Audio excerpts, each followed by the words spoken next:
The speculation is over, and it really should have been over already, but stupid people like Candace Owens and Tucker Carlson decided they wanted to grift off of Charlie Kirk's death. If you don't know what I'm talking about, Charlie Kirk was very pro-Israel during his life. You can agree with that, you can disagree, it doesn't matter. That's not what we're talking about right now. Following his death, which was just 20 days ago, by the way, not that long, you had commentators like Tucker and Candace starting to create conspiracy theories that Israel had assassinated Charlie Kirk, or that Charlie Kirk had begun to hate Israel, and that there had been drama with his donors. All of that is false, and we now have a letter between Charlie Kirk and Bibi Netanyahu that confirms that that is not true, and I'm going to show it. Again, whether you have negative thoughts on Israel or not is irrelevant to the truth of how Charlie Kirk felt. And the reason why I think that's important is because when there's a man, I think a good man, who is dead, the worst thing you can do is lie about his legacy and who he was. You can disagree with him. All of us disagree with everyone to a certain degree. But to lie in order to grift off of your audience that likes conspiracy theories, I'm talking about Tucker and Candace Owens here, is evil. Horrible. So buckle up. You're going to want to stick around this and see the whole thing. The letter that I'm about to show you is dated May 2nd. It's long. We're going to go through the whole thing. I'm not going to read the whole thing per se, but we're going to go through every little bit of it because it's very important. This is from the desk of Charlie Kirk, again, May 2nd, just a few months prior to his assassination. Dear Mr. Prime Minister, this is dated to Bibi Netanyahu, the Prime Minister of Israel. He says, one of the greatest joys as a Christian is advocating for Israel, forming alliances with Jews in the fight to protect Judeo-Christian civilization. Most recently, I am proud to have taken over Ambassador Huckabee's show, where we continually support Israel and the Jewish people.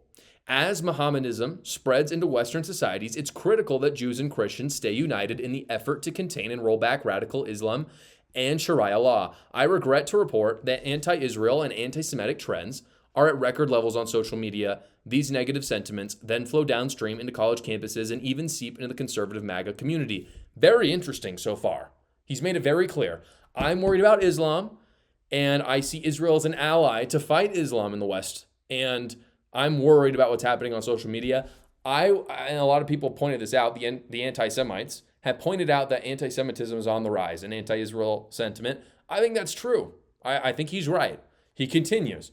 My team and I have spent months analyzing these trends, debating ideas that could help you and your country push back against these disturbing developments. Anti-Israel sentiment can undermine American support for Israel. The purpose of this letter is to lay out our concerns and outline potential remedies. Everything written here is from a place of deep love for Israel and the Jewish people.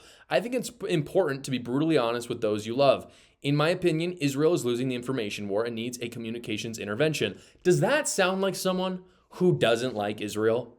Does that sound like someone who is kind of towards the end of his life, starting to sour on the American-Israeli alliance?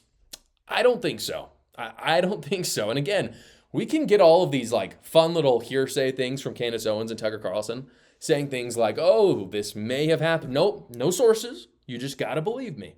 But at the end of the day, this is an actual freaking letter from Charlie Kirk addressed to the Prime Minister of Israel. Not just a random dude, but the actual leader of the state of Israel. So I'm sorry if I trust this document more than the random text message Candace Owens supposedly got. We'll continue. He said, I started to compose this letter to you on Easter. I should have been focused on my family, but I was getting bombarded with messages about the Israeli army making it difficult for Christians to access church in Jerusalem on Easter. At the time, I did not see any official statements pushing back on this narrative. It was frustrating because pro-Israel surrogates like me should not, again, openly saying pro-Israel surrogates like me should not be in charge of fact-checking every piece of anti-Israel misinformation that pours into social media. It wasn't just Easter. On my recent campus tours, half the questions I get are about Israel, and they're all negative. Again, this is information that could be corroborated. This has definitely happened. I've showed clips on the show of Charlie Kirk being bombarded with anti-Israel sentiment. He continued, I often spent half my time on these campus tours defending Jews in Israel, which I'm proud to do because I love Israel and I love the Jewish faith. I spent endless hours with Dennis Prager over the years studying the Torah. Sometimes it feels like I'm defending Israel in public more than your own government. I think that's absolutely true. My experience on college campuses matches a recent Harvard-Harris poll, which reports 48% of 18 to 24-year-old Americans support Hamas over Israel. Even in young MAGA circles, Israel is losing support. We're getting huge crowds of 4,000 to 5,000 students on some of my college tours. My campus visits are becoming like a rock concert atmosphere filled with conservative patriots. Yet on these campus visits, I'm constantly confronted with Israel as an apartheid state. Why does Israel conduct ethnic cleansing, etc.? So this is the part where I'm going to pause for a second, because he starts to get into essentially what his policy prescriptions are for how Israel should defend it. Essentially, he's saying, what are you guys doing? You see what's happening in America. You know that Israel requires American assistance to a certain degree in the Middle East. Again, you can make the argument that that shouldn't be a thing, but from Charlie Kirk's perspective and from Israel's perspective, obviously Israel wants the help from America. And Charlie's saying, look, it's in your best interest to start a PR campaign. Why are you not doing this? And so then he lays out exactly what he thinks he should do. And I think this is very interesting. It really shows as well. Props to Charlie. You know, it's sad that he's gone. He's just such a talented person. I think his prescription here for Israel is spot on. And I actually think you've seen Israel start to do this in the last few months. What he says, we'll start, I think there are 6 that he put in. The first one, he says, for starters, you need a rapid response media team. President Trump does this very effectively on social media with his own account and his White House Rapid Response 47 team. Absolutely true. You need to get information out fast because you want to beat all of the people who are going to put out misinformation. Number 2, I strongly recommend putting together a team of pro-Israel experts who can fact-check misinformation in real time from Israel. Same vein as that. There is so much misinformation. Even if you don't like Israel and there's some things out there I can understand that you don't like, but there's so much misinformation out there from Arab states, Muslim states, a lot of leftist groups that just straight up lie. Why Israel wouldn't counter that, I don't understand. Number 3, you need something perhaps like an Israel Truth Network, which can include social media channels and a one-stop source of information website where, for example, all the negative Israel questions I get can be thoroughly debunked. Easy. Again, why they don't have this, I don't know. Number 4, have you considered inviting some of the released hostages to go on a speaking tour in the U.S.? Fantastic idea. Number 5, maybe interview regular Israelis on the streets, asking them what they love about their country. Showing that to Americans, I think, is very, very important. Number 6, this is the last one, or I suppose there are 7 actually. Iran. Israel could do a better job explaining the Iranian threat. Clearly true, because just a couple months after that, they struck Iran, and there was a lot of blowback from people in the United States, and not rightfully so. It was a very clean strike. It was fantastic. It's one of the best things Donald Trump has done. It's one of the best things Netanyahu has done. And yet there was so much misinformation and negative PR towards it. They didn't capitalize like they could have. You had conservatives, again, openly coming out in support of a Muslim state, which is, it doesn't make sense. Yet they did it. They say they're American first. They're America first. Iran is one of America's top enemies. It didn't make sense. Israel could have, again, done something. They have all the incentives to help out with that PR campaign. They did not. Number 7, a paradigm shift is needed in how Israel presents itself to the world, especially on social media. Perhaps the best way to convey my thoughts here is to think of Israel as a political candidate, which of course is Charlie Kirk's bread and butter. It's what he knows best.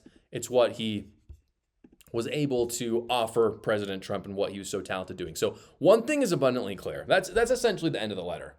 Charlie Kirk sees Islam as a massive threat to the West. I think Charlie Kirk was spot on that.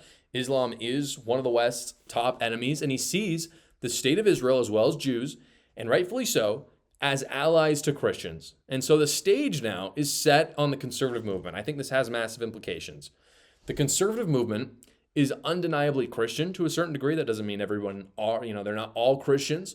But the divide that we have is, will we as a Christian movement ally ourselves with Muslims or with Jews? And consequently, which of the other one is going to be our biggest threat and enemy, Jews or Muslims? Charlie Kirk clearly was on the side of Jews as an ally and Muslims as an enemy to the West. So am I. But you have people like Tucker Carlson and Candace Owens who have reversed that in their minds.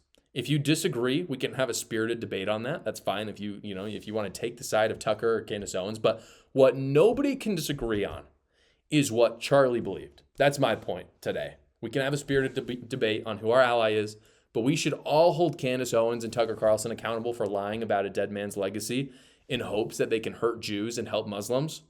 I don't know how much Tucker was paid by Qatar to do this. And I don't know if Candace Owens is being paid under the table. I would not be surprised at all. But it has cost them all credibility with me and I think millions of other Americans who once watched them. We cannot fall into that trap. We can have a spirited debate. We cannot lie about what Charlie believed. I love being able to interact with you guys. That's why I've created my new Substack. Substack is a weekly newsletter that goes right to your email. It's completely free to you. I'm able to talk about things that I wasn't able to get to on the show or frankly can't talk about them because big tech censors me from time to time. So go check it out. Again, completely free to you. The link is in the description below. Thank you so much for watching today's episode, everybody. Please like the video so other great patriots like yourselves will see it. And you can tune in every single weekday at 6 p.m. Eastern for the live show, or you can watch another video right here.